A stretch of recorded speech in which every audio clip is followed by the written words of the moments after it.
The supply tent on Okinawa smelled of wet canvas, gun oil, and damp metal from thousands of weapons stored in the tropical air. Corporal James Vance stood in front of the wooden counter while a supply sergeant lifted his chosen weapon with a confused expression. In the man's hands rested a Winchester Model 12, an old shotgun with a walnut stock worn smooth by age. The weapon looked strange among the rows of modern M1 Garand rifles neatly stacked behind the counter.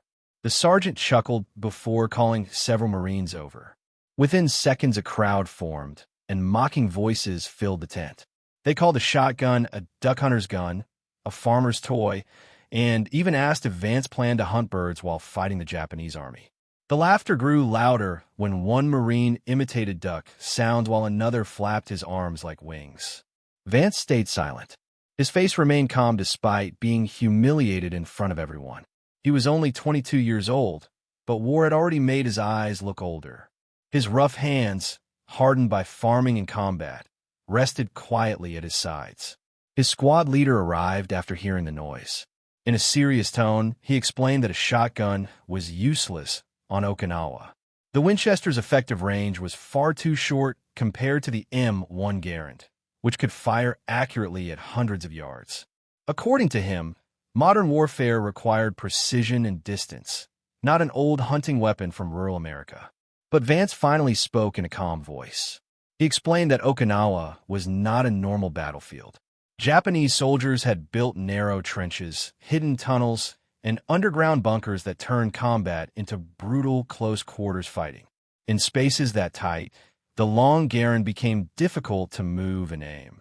The shotgun, however, could be raised quickly and fired without wasting precious seconds aiming carefully. It was built for short, deadly encounters where speed mattered more than distance. Vance's explanation did not stop the mockery. A young lieutenant approached the supply table with a sarcastic smile after noticing the crowd. He picked up the Winchester and inspected it like an ancient relic from another war.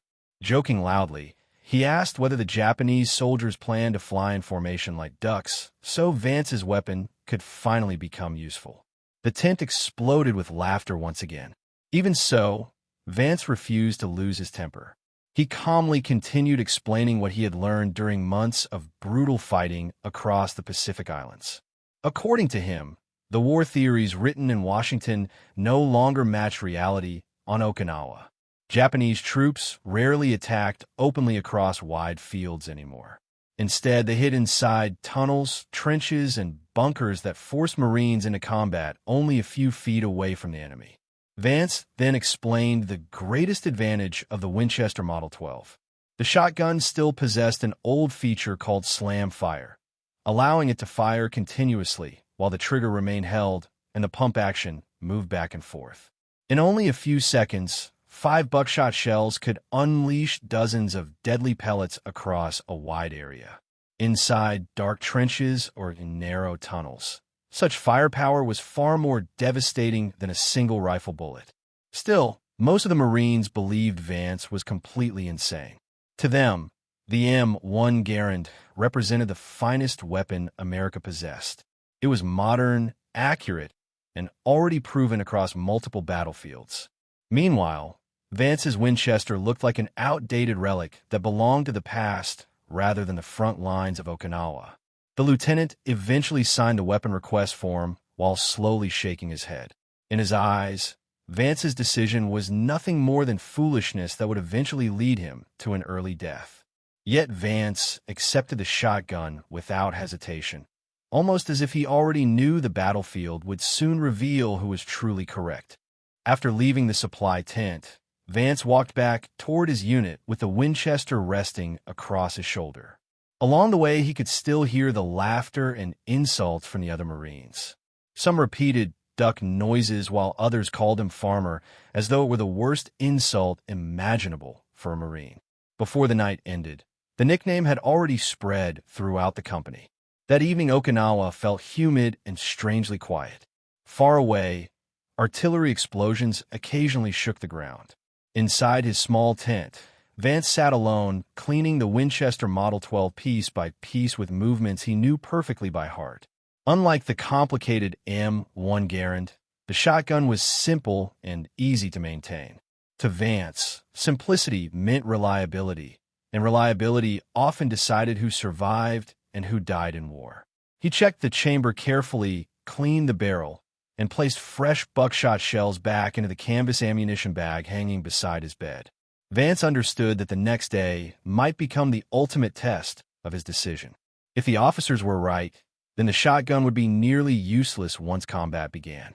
But if his battlefield experience proved more valuable than military theory, then the old Winchester could become the deadliest weapon on Okinawa. Outside the tent, rain slowly began falling across the muddy trenches cutting through the island. The other Marines tried to sleep before the next battle, while Vance remained seated quietly beside his weapon. He no longer cared about the mockery or laughter he had endured all day. Only one thought remained in his mind: survive when the fighting began again tomorrow morning. Deep inside, he believed that the experience of soldiers on the front lines often mattered far more than the theories created safely behind desks. And he was fully prepared to prove it. Dawn arrived with explosions instead of sunlight. At 0430 hours, Japanese artillery slammed into the Marine lines on Okinawa, turning the battlefield into a storm of fire and smoke. Corporal James Vance pressed himself into the bottom of his foxhole while the ground shook beneath him. Coral dust filled the air until breathing itself became difficult. Every explosion hit his chest like a hammer. Around him, men screamed through the darkness, though he could not tell whether the sounds came from pain or fear. The bombardment continued for 6 endless hours. Time no longer mattered. Survival was the only thing left. When the shelling finally stopped, the sudden silence felt wrong. Vance's ears rang violently while he checked his weapons, the M1 Garand leaning beside him and the Winchester Model 12 resting tightly in his hands. Only moments later came the screams of a banzai charge. Hundreds of Japanese soldiers rushed through the smoke with bayonets fixed. Vance instinctively reached for the Garand before realizing the enemy was already too close. 15 yards at most. He dropped the rifle and grabbed the Winchester. The shotgun roared from Vance's hip, blasting the nearest soldier backward into the man behind him. He pumped the slide. Clack, clack. The sound sliced through the chaos like machinery, announcing death. Another shot dropped 2 charging soldiers at once. A third stopped a man mid-leap as he tried to enter the foxhole. Then Vance held the trigger down and fired the Winchester as fast as he could work the pump. 5 shells exploded in seconds, unleashing dozens of buckshot pellets into the front ranks of the attack. Bodies collapsed instantly, while the surviving soldiers stumbled over the dead. The charge finally broke apart. Survivors disappeared back into smoke, while Marines stared at the destruction left behind.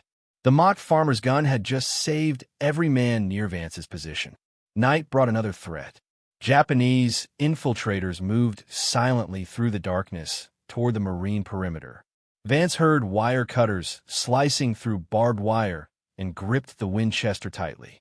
Clack, clack. The infiltrators froze. They knew that sound now. Vance fired into the darkness, sweeping the shotgun across the wire. Muzzle flashes briefly revealed enemy soldiers before they vanished again into blackness. Buckshot tore through areas where rifles could not aim properly. The infiltration collapsed quickly, leaving bodies tangled in the perimeter wire by sunrise. His squad leader approached silently the next morning and looked at the Winchester resting across Vance's knees. No jokes remained. Days later, the Marines prepared to assault Sugarloaf Hill, one of Okinawa's deadliest defensive positions. Trenches, tunnels, spider holes, and reinforced bunkers covered the slopes. Previous assaults had failed with terrible casualties. Before the attack, the captain studied a rough battlefield map before finally looking toward Vance. Nobody entered the trenches before the shotgun. Everything had changed. Marines who once laughed at the Winchester now looked at it with respect and fear. At dawn, the assault began. Vance climbed the hill carrying the shotgun close against his chest while artillery exploded overhead. Bodies from earlier attacks still littered the muddy slopes. When the first trench line appeared, Vance jumped directly inside. 5 Japanese soldiers occupied the trench section, completely focused on the Marines attacking from the front. Vance landed behind them before they understood what was happening. The Winchester fired instantly. The first soldier died before he could turn. The second reached for his rifle just as buckshot tore through him. Clack, clack. The pump echoed through the trench while smoke and bodies filled the narrow space. Other Marines dropped into the trench moments later expecting resistance, but finding only silence and the smell of gunpowder. A communication tunnel opened beside Vance, disappearing underground into darkness. He heard movement inside and immediately fired into the confined passage.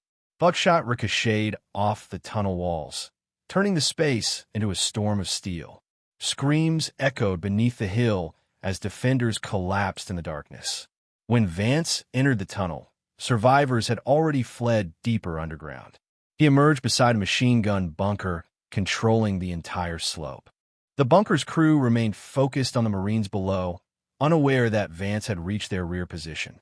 He found a small opening and pressed the Winchester against it before firing directly inside. Buckshot exploded through the confined concrete chamber, ricocheting wildly from wall to wall. The machine gun instantly fell silent. When Marines later entered the bunker, every defender inside was dead. Word spread quickly through the Japanese trenches. Soldiers who heard the Winchester's pump action began retreating through tunnels rather than fighting at close range. The shotgun had become terror itself. Vance pushed through trench after trench nonstop. His shoulder burned from recoil, while his hands bled from constant pumping and reloading. Finally, his ammunition ran dry. A Japanese soldier charged with a bayonet. Vance reversed the Winchester and smashed the heavy walnut stock into the attacker's skull.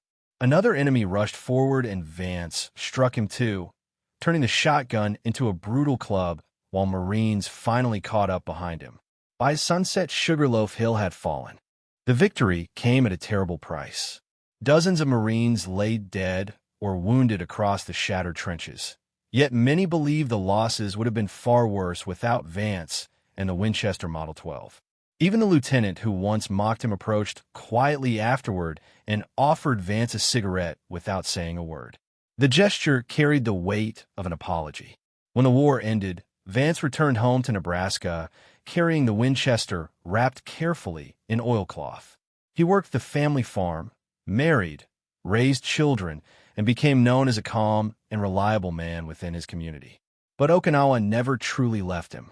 At night, he woke shaking from nightmares filled with explosions and screams. Sometimes he sat silently beside his bed until sunrise while memories replayed endlessly in his mind. The Winchester remained hidden in his closet behind winter coats, cleaned every year but never fired again. One evening, Vance tested the shotgun's action for the first time since the war. Clack, clack. The sound instantly dragged him back to trenches filled with blood and smoke. His hands trembled violently as memories of Okinawa flooded back into his mind. Vance quickly wrapped the Winchester in oilcloth again and pushed it deep into the closet where it remained hidden for decades. He never spoke about Sugarloaf Hill or the men he killed there. When neighbors asked about the war, he answered only briefly. Pacific Theater, infantry, honorable discharge, nothing more. Vance died peacefully in 2004 at 81 years old. After the funeral, his grandson discovered the Winchester hidden inside the closet and brought it to a local historian. Military records eventually revealed the truth about Corporal James Vance and the shotgun that became legendary during the Battle of Okinawa. The Winchester was later displayed inside a military museum, where visitors learned how an old hunting shotgun transformed trench warfare in the Pacific. Yet no museum display could fully explain what Vance understood. Winning battles always carried a cost. Long after the war ended, the sounds remained, the faces remained, and some memories never stopped echoing through the silence.